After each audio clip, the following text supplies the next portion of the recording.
एक तो उसके अंदर राम माधव जी कह रहे हैं कि अमेरिका के लिए, आपने कहा कि रूस से तेल मत लो, हमने नहीं लिया। आपने कहा ईरान से मत लो, हमने नहीं लिया। आपने 50% तक टैरिफ लगा दिया, हम चुप रहे, खामोश रहे। और क्या करें, सुन लीजिए किस तरह कह रहे थे। We agreed to stop buying oil from Iran. We agreed to stop buying oil from Russia, facing so much criticism from our Indian opposition. We agreed for 50% tariffs. America ने, ट्रंप साहब ने भारत को नरक कह दिया था, और नरक से बड़ी कोई गाली नहीं है। आरएसएस को, जिसका पूरा नाम राष्ट्रीय स्वयंसेवक संघ है, उसको वो राष्ट्रीय सरेंडर संघ लिखते हैं।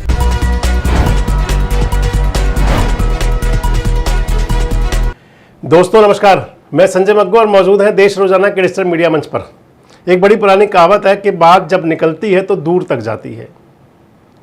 सियासत के अंदर तो खासकर ये होता है।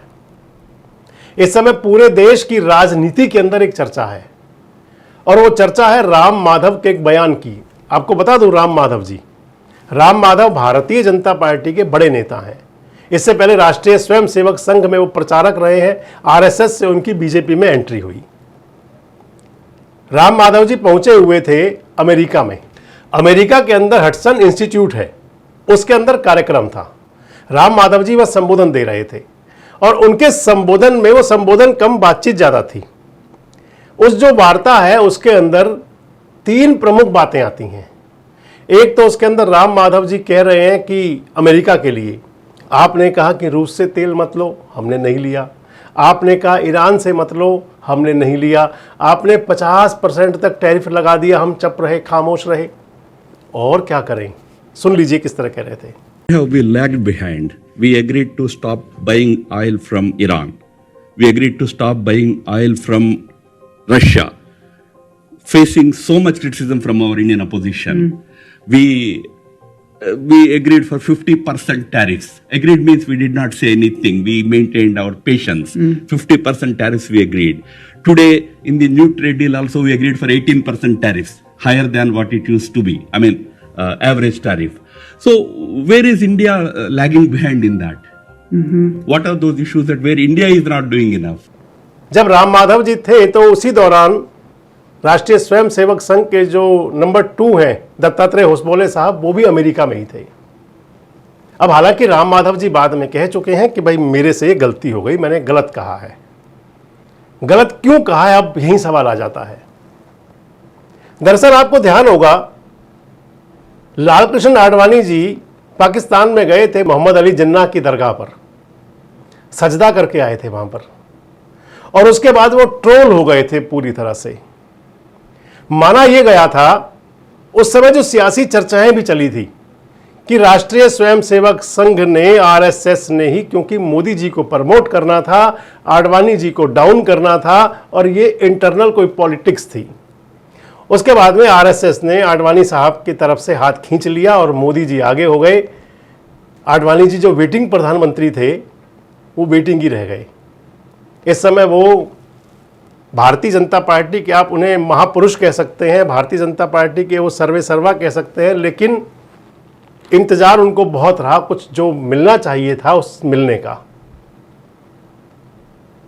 आपको इसलिए जोड़ रहा हूं यहां पर क्योंकि अब जब राम माधव जी जाते हैं, राम माधव बहुत शिक्षित और बहुत सुदृढ़ कह सकते हैं उनको आप, वो बहुत सुयोग्य हैं, वो जो बात कह रहे होंगे बहुत सोच करके कह रहे होंगे। इस समय पूरे देश के अंदर विपक्ष खासकर इस मुद्दे को लेकर के, इस बात को लेकर के प्रधानमंत्री जी को और पूरी सरकार को घेरता है। राहुल गांधी का एक अंदाज हुआ करता है, नरेंद्र सरेंडर, आपने सुना होगा। से ट्रंप ने एक इशारा किया,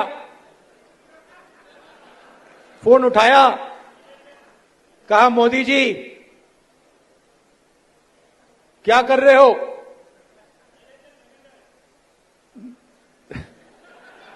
नरेंद्र सरेंडर,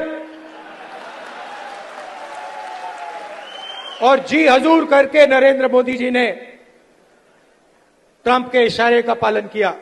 और इधर ट्रंप महोदय, आज उन पर गोली चल गई, बच गए उसके अंदर, और हमारे देश के प्रधानमंत्री आदरणीय मोदी जी ने उस घटना की बड़ी सख्त निंदा की है। निंदा करनी भी चाहिए। लेकिन इससे ठीक पहले अमेरिका ने, ट्रंप साहब ने भारत को नरक कह दिया था। और नरक से बड़ी कोई गाली नहीं है, नरक से बड़ी कोई गाली नहीं होती। लेकिन यहां राम माधव जी अगर कह रहे हैं, क्योंकि विपक्ष तो यही आरोप लगाता है कि आप हर बात पर सरेंडर हैं, विपक्ष तो यही कहता है कि इधर ट्रंप कहते हैं कि हम 50% टैरिफ लगाएंगे, आप चुप हो जाते हैं। ट्रंप 18% टैरिफ कर देते हैं, आप उसको मास्टर स्ट्रोक बताते हैं। विपक्ष तो यही कहता है कि ट्रंप कहते हैं कि मैंने ऑपरेशन सिंदूर का जो जंग था रुकवा दिया, मैंने 1 2 3 4 5 10 20 बार नहीं 50 बार ट्रंप महोदय ने कहा ये। और इसको लेकर के विपक्ष जो है वो सरकार को घेरे में लेता है, प्रधानमंत्री जी को घेरे में लेता है। इधर रशिया से तेल लेने की बात, और अब जब जंग चल रही थी उस दौरान 1 महीने की छूट, अमेरिका के मंत्री, अमेरिका के वजीर कहते हैं कि हमने भारत को 1 महीने की छूट दे दी। इसको लेकर तमाम विवाद होता है, सारी बातें होती हैं। अब सबसे बड़ी बात आ जाती है, हालांकि राहुल गांधी तो इस पर भी अपने एक्शन मोड में है। जब राम माधव जी गए और उन्होंने कहा कि भाई ये जो बोल के आए थे वो तो सब कुछ सामने, हमने आपको सुनवाया है, लेकिन उसके बाद में जब उन्होंने कहा कि ये गलती से हो गया था, तो उसके बावजूद भी Rahul Gandhi social media x पर पोस्ट करते हैं और लिखते हैं आरएसएस को, जिसका पूरा नाम राष्ट्रीय स्वयंसेवक संघ है, उसको वो राष्ट्रीय सरेंडर संघ लिखते हैं। देख लीजिए पोस्ट पर।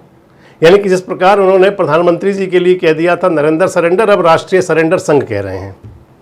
लेकिन बड़ी बात है कि आखिर राहुल गांधी को यह मुद्दा मिला क्यों? राम माधव ने अगर कहा था तो क्यों कहा था?